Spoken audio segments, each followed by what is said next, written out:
Okay, welcome. So thank you for everyone who joined us for the last training and watched the video on YouTube. If you've not seen it, you can see the link in the chat if you're watching this, if you're on this live. And if you're not on this live and you're wanting to get the link, then just reach out to me through any of the social channels and I'll share that link with you. So today is going to be part two. I have a lot to say. It's difficult to shut me up as the truth once I start.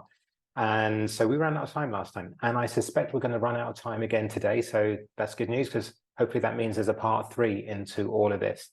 So I'm going to share my screen and I'm going to start recapping what we did last time round and talk about what we're going to do today. So I just want to make sure that everyone can see my screen. If there's anybody who can't see my screen, please unmute yourself, let me know.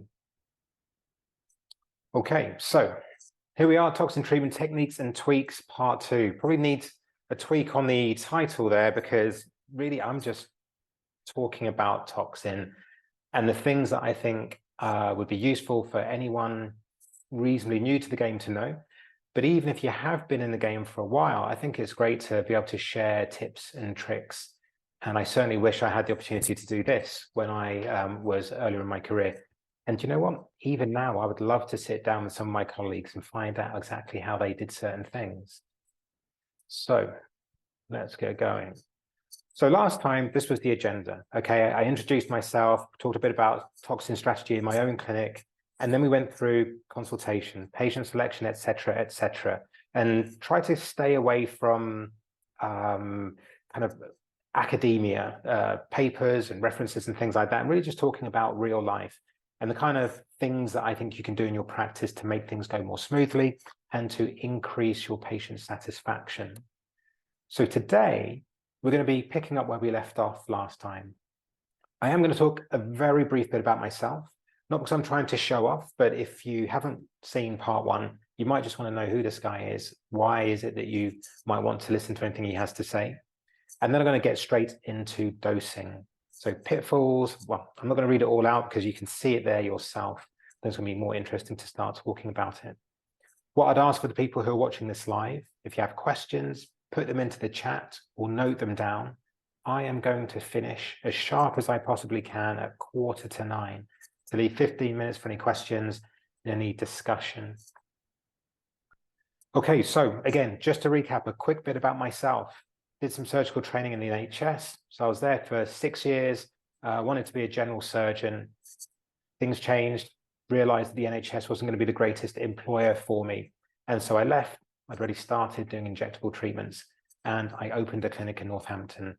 I did that for a couple of years and I sold that clinic to Skin. And then I worked for Skin for 5 years. And by the end of that, I was director of medical services. So I was able to see a lot of how our practitioners worked across 36 clinics as it was at that time. After those 5 years, I felt I'd gained enough experience, both business and practical in terms of my injectable skills. And I was happy to then go and open up my current clinic, which is in the city. And that's been going on for 7 years now and is doing good trade. And along the way, I was a trainer and a speaker, both here in the UK, but did some international bits as well. And for the last 4.5 years, I've been building clinic software, which I use in my own clinic also. So here's my clinic. The last time I did this, I had 523 reviews, which were scored 4.8. And I had a quick check today. We've got another 4. We're at 527, still at 4.8. And I say that, I guess, to show off a little, actually, because these are genuine reviews. We don't screen them in any way whatsoever. And I'm very proud that we've got such a high score from such a large number of reviews. So let's get going. Why do I think we've got a lot of really good reviews in our clinic? Because we're not a sweet shop. If you come into my clinic and you demand this, that, or the other, and I don't think it's going to be a good look for you, I'm going to tell you so. And if that means you're going to get upset and walk on to another place, well, that's fine. You can take your demands somewhere else and they'll make you look weird and wonderful. If you're going to come to my clinic, I see that my role is to help guide you to a place where you're looking fresher and brighter, if that's, of course, what you wanted. If you came in asking to look weird or wonderful, then I'm not going to treat you again because it's not my style. I'm going to send you somewhere else. And I think it's important wherever you are in your career to keep that kind of integrity to yourself, because that's going to be the way that you maintain good results, or what you believe are good results. Because let's be honest, there's a lot of artwork involved in this, and not everybody thinks the same piece of art is beautiful. So I've got a certain style that you'll get in my clinic, but actually it might not be for you. And if that's the case, that's fine. I need to be honest about that. And it might be that you want to go and see someone else who has a different approach. So let's talk about dosing pitfalls, get straight into it. I think the first point here is pretty obvious, right? You want to avoid dosing too high. And there's lots of reasons for that. I mean, the first reason is that you don't want people to look unusual. So if you overdose the forehead, it might just be frozen. You get that frozen, shiny look. People lose their ability to emote because they can't move their eyebrows. Now, I do know that some people, and in certain parts of the world, that is a look, that's a thing that they want. And that's fine if that's what they want. But like I say, that's not my approach. And also I worry if you're going to start freezing forehead because you increase your chance of ptosis. And ptosis is never cool. Nobody is ever going to come and thank you for dropping their eyebrows. And I always think to myself, the closer you try and get to that line of freezing someone, well, one day you're going to step over that line and you're actually going to end up dropping somebody's brow. It's been a long time since I've done that noticeably for anyone, and I hope I'm not going to see it again. But let's be honest, I do a lot of toxin treatments. I am going to see it at some point in the future. But if stroke, when it does happen, it's not going to be something significant, and it should be passing quite quickly. So what else can you get? Okay, you can get a Spock brow, not necessarily because of too high dosing, although you could have that if you're dosing too high centrally in frontalis, and then you're omitting the lateral part of frontalis, which we talked about in the last training session. And just to repeat what I had talked about in the last session is, yes, you certainly can treat lateral of the mid-pupillary line, but there is an asterisk on this. Please, please go super careful with that. And if you are going to do that lateral to the mid-pupillary line, please don't go too low, because if you go low to the brow laterally, that's when you get a high chance of ptosis. So think about half unit doses. If you're using Botox, I use Botox, always have done, but I will often use half unit doses and sometimes even less. And a number that I can't exactly measure, but I just know that maybe I'll put in 0.3 or so. And that's the kind of finesse I think that you should be aiming for to get really great results. So what if you overdose glabella? Again, I talked about that in the last session. Well, if you overdose glabella, I think what happens is you get a depression of the medial brow and everything just looks heavy and it falls down. It just is not a good look. And I'm seeing it more and more. And I think because people are following templates or recommended dose patterns, I think it's always worrying if you follow a recommended dose pattern because everyone's different. And you might have somebody who's older or younger, somebody with big, powerful muscles, and somebody with tiny little slips of muscles. So going in with your standard kind of paint by numbers template is never going to be a good look for everyone. And what about crow's feet? Putting too much in around there can sometimes end up with a slightly unbalanced situation where people of a certain age, they're going to have a certain number of lines, right? And if you start knocking out movement significantly in certain areas, you can have a lovely smooth area, but it's sitting right next door to an area that is still moving and crinkling. And so you get this strange transition from super smooth to wrinkly. And I just think that's never good. You want to try and keep everything holistic. You know, I sometimes say to my patients, it's like when you redecorate your house, you don't want to redo your kitchen, but omit the kitchen door, because all of a sudden the kitchen door is going to look dirty and old in comparison to the lovely new fresh walls that you've painted. Same thing with treatments to the face, I think, is that you're only ever going to be kind of as good as your worst bit. Okay, so you're looking fresh and fly, but actually, I don't know, you didn't do the crow's feet Botox, you left that out. When you walk into a room, people, unfortunately, you know, humans aren't always the kindest. They don't think, oh, wow, what an amazing fresh face. They look and go, well, that's strange. We're just looking a bit lined around her eyes these days. And that's because the lined eyes are sitting very close to the areas that are now looking all spick and span because of the recent treatment. So I try and encourage people to do what their budget allows. You know, there are people who have the budget, and if they do, well, do as much as you can, and let's freshen everything up together and just create a better result. So I want to talk about dose inflation. It was something I mentioned in the last session. I never got around to talking about it. And it's a really, I think it's a really important topic. It's very close to my heart. I don't hear many people talking about this. So people watching this might feel that I'm talking nonsense.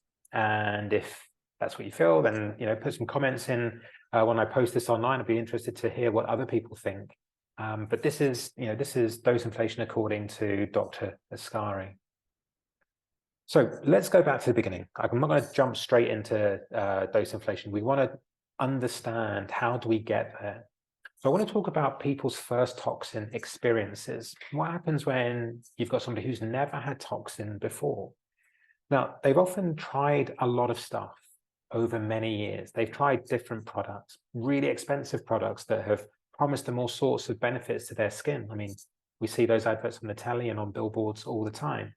They've tried facials and more expensive facials and hydrofacials. Then they've tried diet and going gluten-free and going dairy-free. And they've been exercising and doing their yoga and going upside down so that blood rushes to their face and helps to oxygenate their skin, etc., etc. But you know what? As good as all those things are, and I would recommend that people do that. They use great skincare and diet and exercise. But none of those things are going to have significant benefits to your skin in any kind of short time span, so you can really see the difference. And in addition, these people coming to see us are often apprehensive. They might be worried about how they're going to look. They don't want their friends to think they've done something silly, or their mother-in-law to say something mean about how they look. And they're often worried about risks. They've read online or read an article that has implied that this is some highly dangerous treatment that they should avoid. So coming along to have treatment is a big deal for a lot of people. They're worried about the cost, and is it going to be worth the money, etc., etc. But if you do a great consultation, you set their expectations, and then you exceed their expectations with a great treatment, when they come back for their review, they're often really relieved. They're just relieved that none of those bad things happened. Yes, you told them that nothing bad was going to happen, but they still had that apprehension. And I remember the first time that I had Botox too. I mean, I'm a doctor, I've been doing this a long while, but there was just that little thing in the back of my mind. Well, what if you're that one in a squillion that this thing's going to happen to? So at review, people are often really relieved. And I hope you get people back for reviews. All of my new patients, as in patients who've never had Botox before, they all get a guaranteed review at 2 weeks. And even people who've had Botox for a long time, but it's the first time in my clinic, I want to get them back as well. And there's a couple of reasons for getting them back. I want them to see the results that I have achieved for them.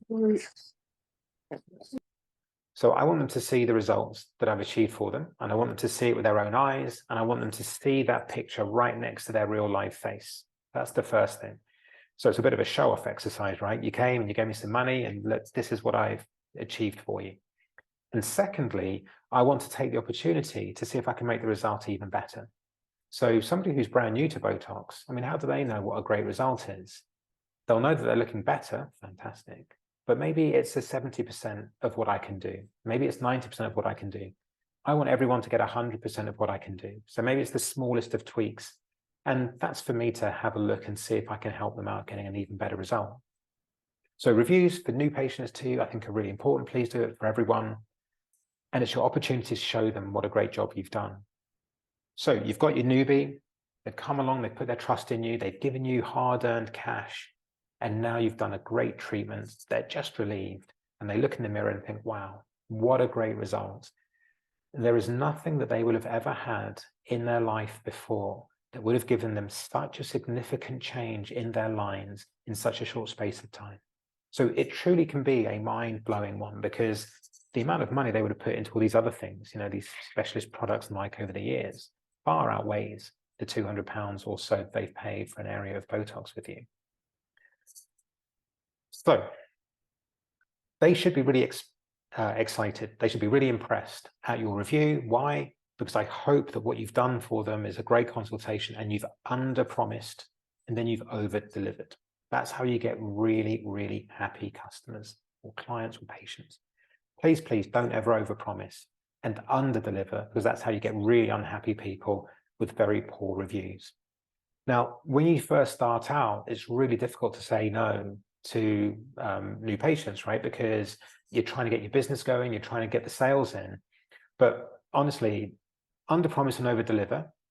Some people are not going to be happy with that. And they'll say to themselves, oh, you can't even give me guaranteed results. I'm off.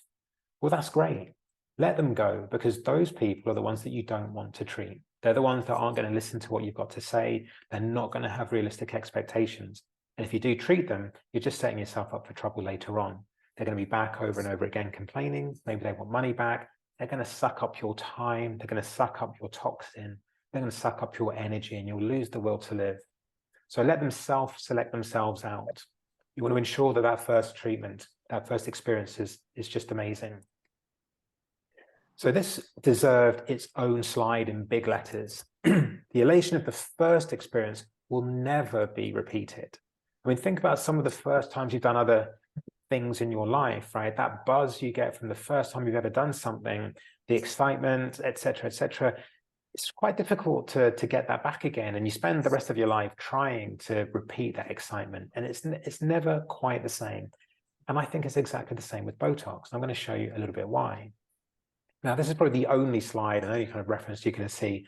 I just lifted this off the Botox website, the one in the States, and I did that earlier today. And I don't want to go into too much detail, but basically it's a graph showing the action of Botox over time. And the only reason I wanted to show you this is because I certainly tell my patients that their treatment is going to last 3 to 4 months. But if you have a look at this, I don't know if you can see my cursor, but we've got 30 days, 60 days, 90 days. So if you look between the 90 days and the 120 days, which is 3 to 4 months, actually we still should have some reasonable Botox action going on. And certainly in my experience, if I see somebody back at 3 or 4 months, I do a photo review and I can see that they've still got action going on. So if you have somebody who comes frequently, apologies, let me just come to the next one. If you have somebody who's coming frequently and they are coming at that kind of 4-month mark, what happens is actually they're going to see a reduced amount of improvement over time. Now, I hope that this kind of very rough graph makes sense. So here's the baseline, and somebody's never had Botox before. Up they go when they have their first treatment, and they have this maximum increase in improvement. And here they are at their maximum result. Now, bear with me, everyone. I'm just going to mute everyone. In fact, could you just have a look at yourselves and just see if you've muted yourself so we don't get any background noise coming in. Oops. Okay, so here they are, maximum result after their first treatment, and over time it drops off.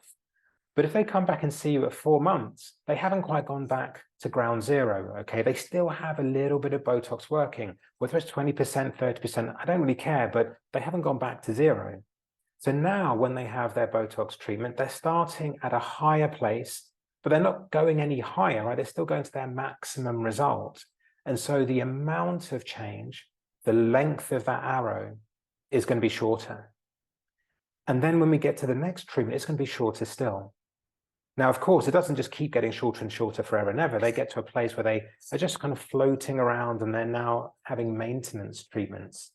But my point is that sense of change actually decreases over time.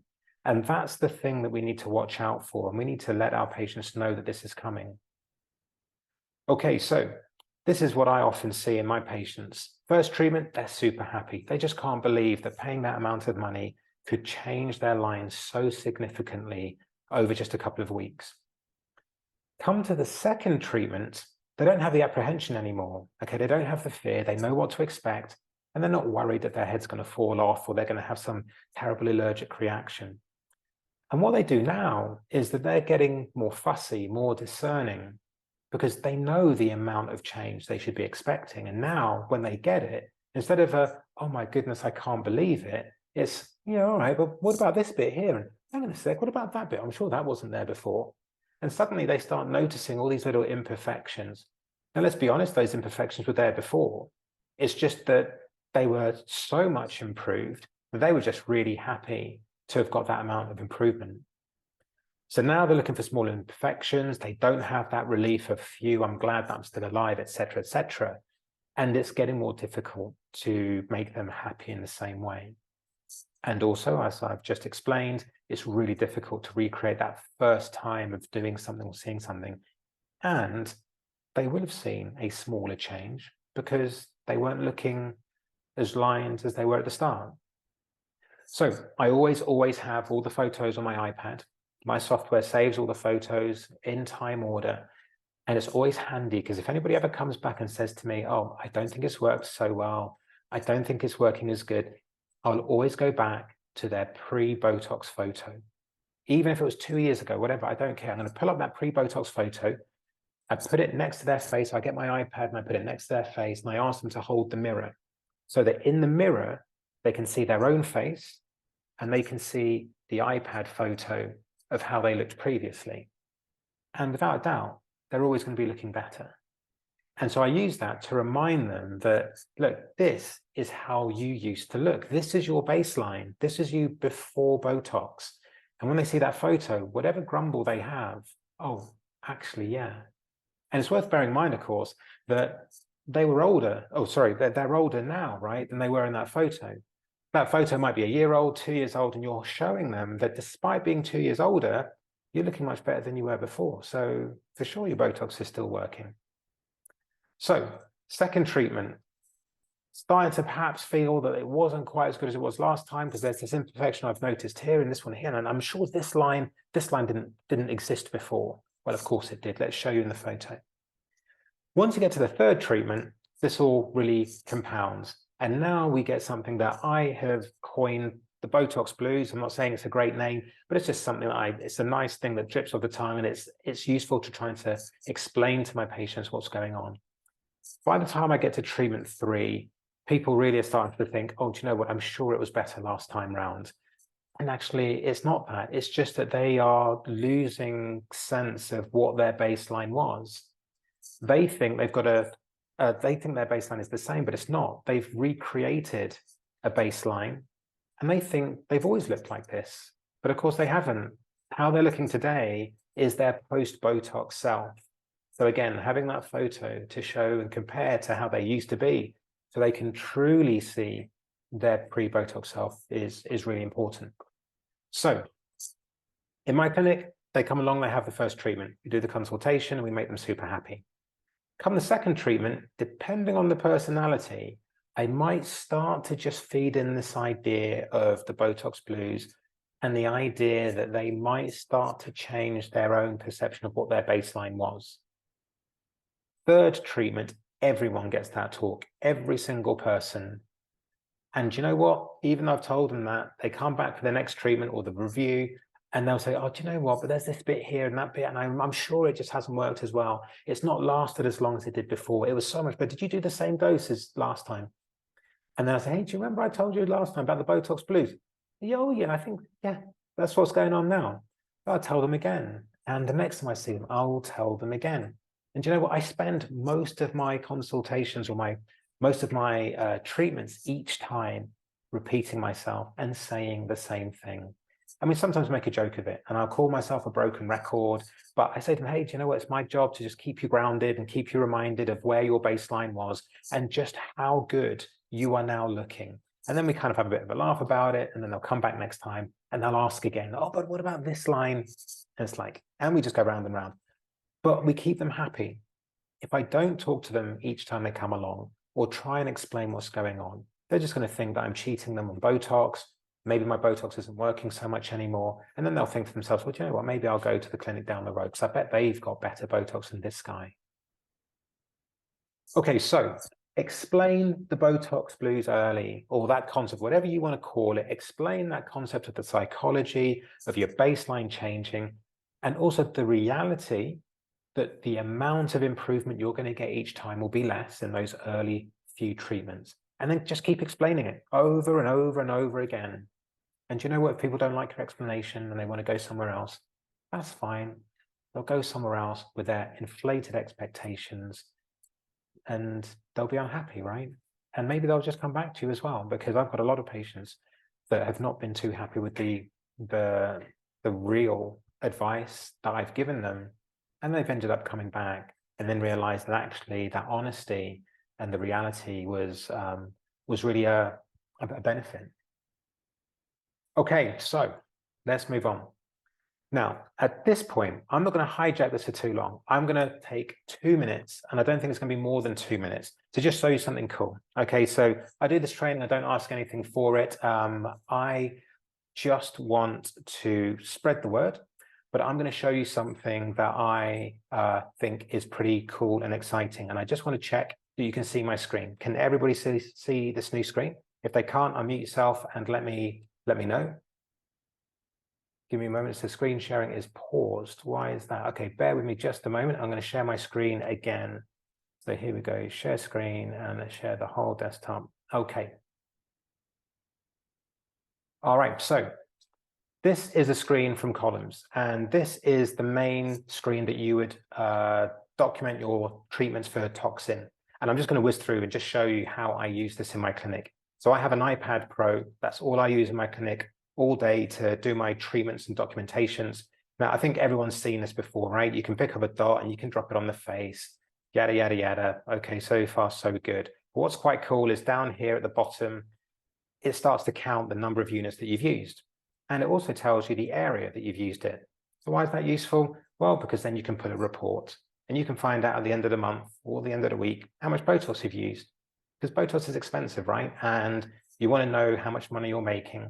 And you're never going to know that until you know how much Botox you've been putting into each patient. So that's pretty straightforward, although the counting of the units I think is pretty cool. This is what I want to show you. We use templates, and with a single click, I can populate any area that I wish with a template that I've created in the past. Now you might say to yourself, well, hold on, what if I've changed my setup, or maybe I've done something slightly different for this patient? Well, that's fine. I mean, first of all, you don't need to use your templates. Second of all, you can make as many of these templates as you wish. But what I want to show you is that you can click this little select tool here at the bottom, and then you can just move the dot. So maybe you did something slightly different this time around, or maybe you didn't even use that dose and you used something different. So you could just come along and then do that. So with just a couple of clicks, you can populate a whole 3 area of Botox.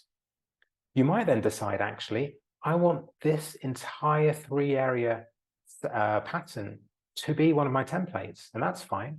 You can come here where it says save new template. So draw whatever you want to draw, click save new template, give it a name.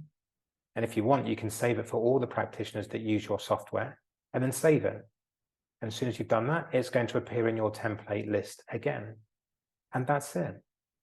When it comes to writing your notes, you can dictate into your iPad here in this text box on the right side, or you can use a text template.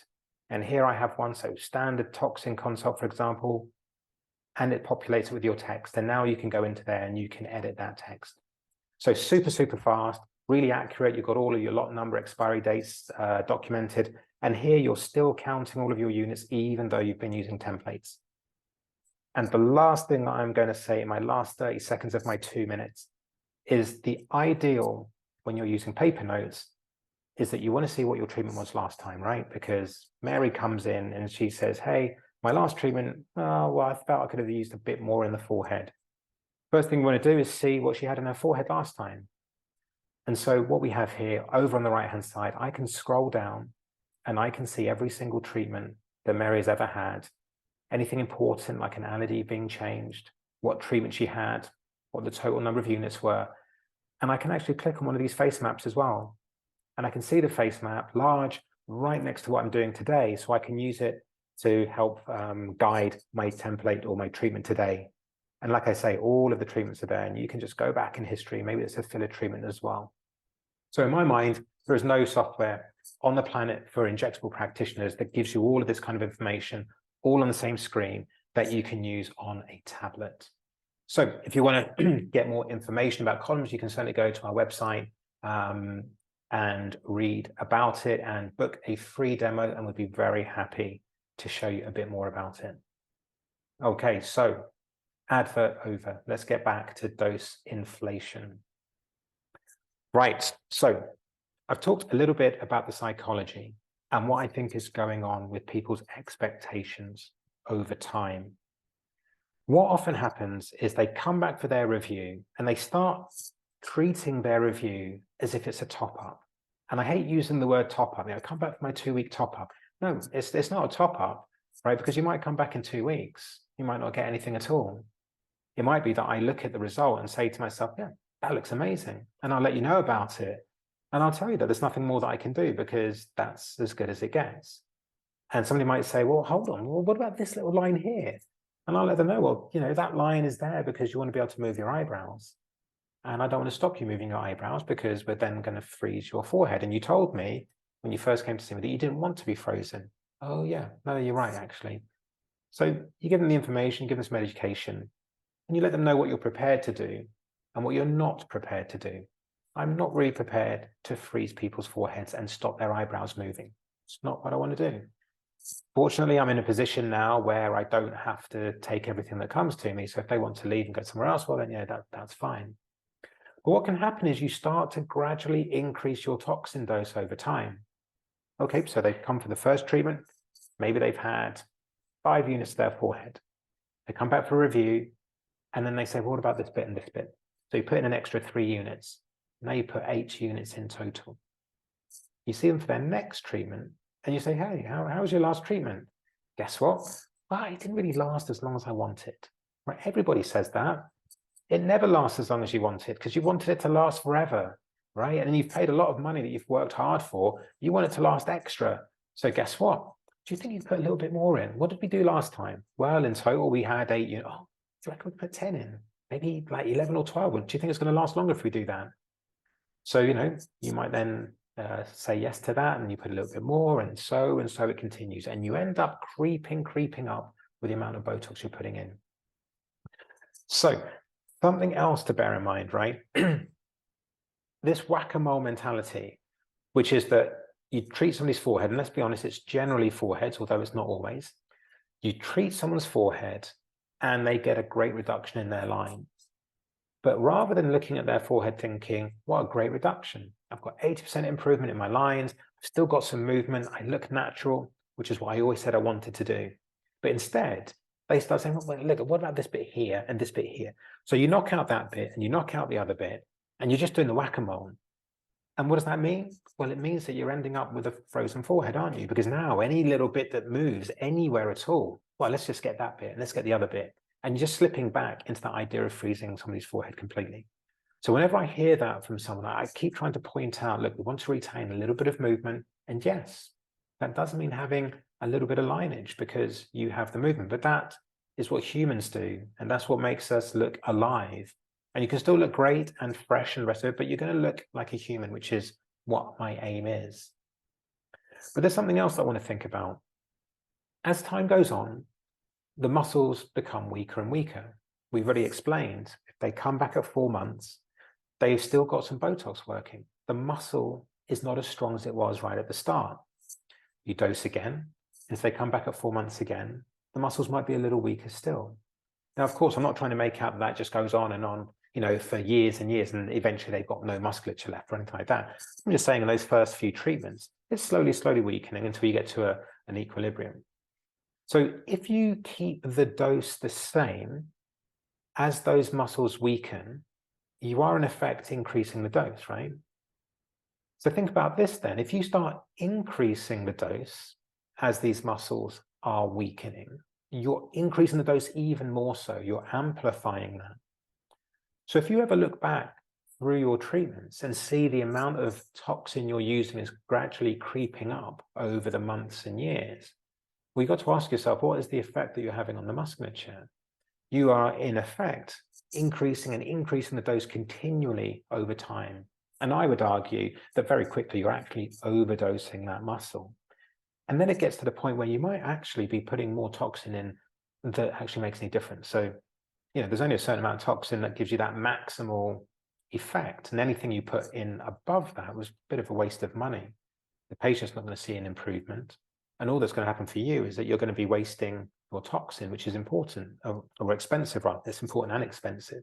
So, if you're paying anything up to £1.50 a unit for your toxin and you're putting in an extra 10 units unnecessarily, well, that's £15 for each person that you do that to. And like I say, all that happens is that you slowly edge to a place where you have more unnatural and frozen results. which is what most of these people said they didn't want at the beginning. I mean, that's what most of my patients say when they come to see me. So you're reducing profitability, you're reducing the quality of your results. So if you truly believe that you're going to improve by putting in that extra toxin, then by all means do it, okay? And if you do it, then make sure you're going to monitor it with your photos and you're being clear what you're achieving from that extra dose. Please don't get bullied by your patients. Don't just roll over and do everything that they say. I said near the beginning of this talk that my place isn't a sweet shop, right? People don't just come in and say, I want that, and I want that, and do that, and give me twice of that. I'm the one who's paying. Ultimately, I'm the gatekeeper. And I do actually use the word gatekeeper. I tell my patients that I'm the gatekeeper. I'm going to help you. I'm going to stop you sliding down that slippery slope and becoming that frozen caricature of a Botox patient that you told me you didn't want. And so from time to time, I'll just say, no, I don't think that's going to look any good, right? If I thought it was going to look good for you, I'd do it. But I'm here to make you look as good as possible, and I'm not going to do that for that reason. And almost always they'll come back the next time and say, oh, do you know what? Thank you so much. I'm glad you stopped me going too far, because that's what I want you to do. Doesn't mean they won't stop asking and stop pressing, right? They'll always keep pushing and pushing and pushing, but they're just waiting for you to say no and to draw a line. You know, a bit like kids wanting more ice cream or cake or whatever. Ultimately, as a parent, you've got to say, no, I know what's best for you. We're not going to do that. So don't be bullied into increasing the dose for no good reason. Reviews are not top-ups where you're just going to keep putting more in. And say no and educate your patient. Yes, it takes a bit longer, it's a bit more hassle, but that is the secret to my success. I talk to my patients. I talk far more to my patients than I do Botox. I sometimes joke that my clinics are actually me talking to my patients, and then in between somewhere I'm just doing a little bit of toxin. It's not the other way around. So if you can educate them and get them to buy into your philosophy, as long as it's one that they sign up to, you're going to get great reviews, and you're going to have those people coming back to you over and over again. Okay, so I am here at 8:45. I have been talking, and this is a whole new topic. So I think at this stage, I'm going to stop the share for the moment, and let's see if people have questions. In fact, I can see some stuff in the chat here. Let's have a little look. Let's see if there's some questions in here. Love a Botox virgin. Okay. Okay, so if anybody's got any questions, feel free to unmute yourself and ask away. There are no stupid questions, right? If you've got a question, somebody else would have been thinking about it also. And if you haven't got any questions, I'll make some up. I'm really hoping somebody's got a question now, actually, because I can't think of what I might make out.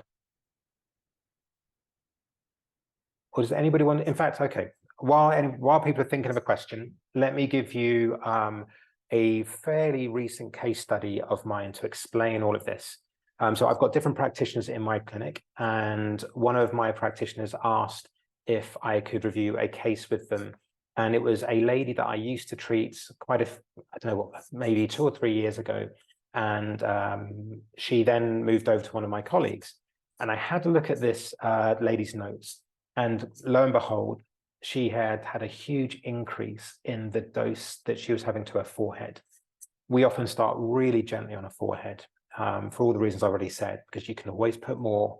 But if you put in a big amount at the start, it's difficult to know whether you needed it all, because you can't take it out. So over time, this lady, you can see it's building up. She starts off with a fairly basic 5-point injection with 1 unit in each point, 5 units, right? Real small amount to start off. And then she has a little tweak at her review. And then she carries on with that similar kind of dose. And then about a year later, it starts to increase. And then she goes to my colleague, and it starts to drift a little more. And I can see I started doing it as well, though. I'm not going to put it on my colleague. I can see that, as time went on, it drifted up with me. And then it drifts up further as she goes to my colleague. And then I'm looking at this new dose, and I'm thinking, wow, I can't remember what it was, to be honest with you, but she's now on 3 times or 4 times the dose that she started on. And she's still complaining that it's not lasting long enough. She thinks not only does it not last long enough, it's not good enough. It's not doing what she used to get from it. And she's not sure if she's going to carry on having Botox with us. Okay, so you can always have a bit of a panic in that situation, right? And say to yourself, oh no, I'm in danger of losing this patient. I best just keep putting that big dose in, or maybe even increase it further, and maybe it will last longer and she'll be happier. So I booked her in for a review with myself. had a decent amount of time set aside. I don't charge for these reviews, of course. And I just wanted to go through the notes and go through her photos. So I looked at her as she was, and she's a lady who has got very fair skin, reasonable amount of sun damage. So it's that thin, kind of crepey sun damaged skin, the kind of skin that even the teeniest bit of movement on the forehead, suddenly everything ruffles and there's lines everywhere. Lots of layers of lines, really wide across the forehead. And she has a tall forehead as well, which means there's even more lines to see. So I'm looking at this thinking, do you know what, this is a difficult case in the first place, because unless you freeze her, she's always going to have a decent number of lines, even if they're quite gentle lines. So I wonder whether that's the thing that's bothering her. And I suspect that what happens is she has her treatment. 2 weeks later, she's feeling kind of okay about it. Probably does a bit of whack-a-mole. So what about this bit here? And okay, let's do that then. And then she's kind of okay. But then fast forward 2 or 3 weeks, maybe 4 weeks, and now that there's a teeny bit of Botox wears off. So instead of being 100%, she's now at, I don't know, 95% or 90%. That 5% loss of toxin action is enough for her muscles to just start working that teeny little bit, and that teeny bit of movement is enough to just show those lines all over her forehead. So straight away, her brain is telling her, oh my goodness, Botox is wearing off already. Oh my God, hold on. It's only been 5 weeks and I paid 300 quid. And yeah, but if you have a look at her muscle action, it's only come back 5%, 10% max. But all she's seeing is the number of lines and kind of relating to a previous time where those lines really, really upset her. So I've gone through her photos and we've gone all the way back to her pre-Botox photos. And it looks terrible, right? And I don't mean that in a mean way. Sorry, that probably sounded mean, but we get her on the couch. She has the mirror, iPad next to her, zoom in, right, full face photo. You get an iPad Pro, and now you can compare the before and after. There's no one in the world who's going to look at the before and after and say your Botox is not working. Like today, this is what you see. You're telling me it's not working anymore and it's all completely worn off, but that's how you were, right? This is your baseline on the iPad. And today, well, how much better do you think you look? Because I'm looking at this and I'm thinking your lines are 50, 60% better than they were back then. And, you know, it's not that it's an argument, because it's so apparent that she's looking at me going, wow, like, do you know what? Yeah, I suppose I didn't realize that's how it used to be. God, look at me then. Oh my goodness. And then it's like, well, so I see I look much better, she says. And then but, you know, I still don't think it lasts very long though. It just used to last so much better. Okay, well, let's have a look at that one then. And so I have a look at her photo from her last treatment. So I'm now looking at a photograph just before her last visit, and I'm seeing her today. And what she's telling me is that today, all of her Botox has worn off. And not only has it all worn off, but it actually wore off ages ago, right? It's 2 months in, it's already gone. And I'm thinking, really? I mean, like, you didn't have that much action in the first place because you've been having Botox for ages and your muscles are pretty weak. And now you're telling me 2 weeks in with this jumbo elephant dose that it all wore off. And sorry, 2 months in, it all wore off. And I'm thinking, that doesn't sound right. So I pull up a different photo. So here we go. Here's the iPad. This is your photo just before your last treatment. And let's remember that just before your last treatment was not your baseline, because you must have still had a little bit of action from the previous toxin treatment because you come regularly. Okay, yeah, I get it. So here we go. Put the iPad up next to her. Now, lift up your eyebrows. And she lifts up her eyebrows. And guess what? She can't do it the same. She still has toxin working in her forehead. And we know that because I showed you the graph earlier from that research. And we know that people still have toxin even at 4 months. And moreover, hers is probably lasting longer because her muscles are pretty weak to start with because she's been having regular toxin for several years now. So it's not surprising that when I ask her to lift up her eyebrows, well, it's clear that she still has some toxin working. So what I've done in those, I mean, it wasn't just a couple of minutes, you know, I listened to her concerns, tried to understand what was going on, then we've rummaged around getting her photos out. So I've been there maybe for 10 minutes now having this chat. And now we start going to the last 5 minutes of our review, our consultation, where we start kind of coming around to what the real situation is, which is that her expectations have changed over time. She's forgotten what she used to look like. She thinks that her Botox used to last much longer than it did, etc., etc. It's just this drift, as somebody has put in here, perception drift, says Nikki Robinson, which I think is a great term for it. So her perceptions have changed, and it's our job, it's my job as her practitioner to bring her back to reality and to say, hey, I have evidence. Here I've got photographs, I've got documentation of doses we've been using. And I finished up by saying to her, do you know what? I think what's happened here is that we've been increasing your dose and you're not seeing improvements because we've already maxed you out with your dose. So when we added an extra 2 units or an extra 5 units, she was expecting to see an improvement, a longer result, a better result, and she wasn't seeing it. And so she was getting more and more unhappy, even though we were adding more and more Botox. So it was this kind of real kind of strange situation where we're trying harder and harder to please her, but we're actually actively upsetting her because we've set an expectation. By putting in more Botox, as a medical professional, what we've said to her is, I think this extra toxin is going to give you an improvement. But actually, that wasn't the case. We were just putting in some extra toxin because we thought it would make her happy. So she was going away, believing she was going to get a better result because this time round, she's had an extra 5 units. And when it wasn't an improvement to what she was expecting, or even in her own mind, it was worse, well, now she starts thinking, well, our toxin doesn't work. Maybe we lied. Maybe we didn't put an extra 5 units. Perhaps we didn't put anything. In fact, worse than that, maybe we put less, because how on earth could it not be lasting so long? So the very last bit of my consultation with her was going through all of this and explaining, do you know what I think we need to do?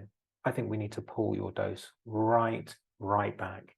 Because right now, I think we are overdosing you and all of that extra toxin is making no difference whatsoever. So I'd educated her about where I think she was. And I told her, I think you look amazing. Look, your skin looks so much better than it ever did before. You are looking great. And for the age you are, your friends would be murdering to look as you are looking. And it was true, by the way. I wasn't just trying to, make her feel great, without meaning it. So once we got her to understand that, made a new plan, we cut the dose right back, and then I wanted to see her back 2 weeks later. I've seen her 2 weeks later just to check that I hadn't gone too far back, but I'd based it on what she was doing a couple of years previously when she was happy with her treatment. And she comes back, and you know what? It was doing what I'd expected it to do. It was doing pretty much the same as it was doing before with this huge jumbo dose. And it just really highlighted that we were just throwing our money down the drain, putting in this extra toxin, and we were making her more unhappy. And then I went home and I was thinking on the train on the way home, where else in medicine would you just increase somebody's dose without having a really good reason for it, without any kind of clinical indication? Where else would you have a patient turn up and say, hey, do you know what? I think I need more of that antibiotic because, I just didn't feel as good yesterday. I'm pretty sure I need more antibiotic. And then you turn around and go, oh, all right, and there you go. And it would never happen, right? If you think you've got the right dose for someone, you're not going to change it because that's your job as a medical professional. So why do we drift and behave differently in aesthetics? Now, I'm not trying to say that everyone's, overdosing or not doing this correctly. I'm just reflecting on my own experience. Over 17 years, I've definitely given people extra toxin just to shut them up or to move them along. I would never have done it if I thought it was going to be detrimental, right? So don't get me wrong. I'm not trying to say I've done anything terrible, but it's just sometimes easier to do the whack-a-mole, or somebody is just insistent that they do want to be frozen. Like, okay, you want to be frozen, let's do the whack-a-mole. And on they go, and I try and re-educate them the next time I see them. So we're just coming up to the end here. Anybody got any comments on that? Because I've been chatting for a long time, and it might be that you don't agree or you haven't seen it. Maybe you do agree. Maybe you can relate. I don't know. What are your thoughts? Anyone brave enough to unmute themselves and say?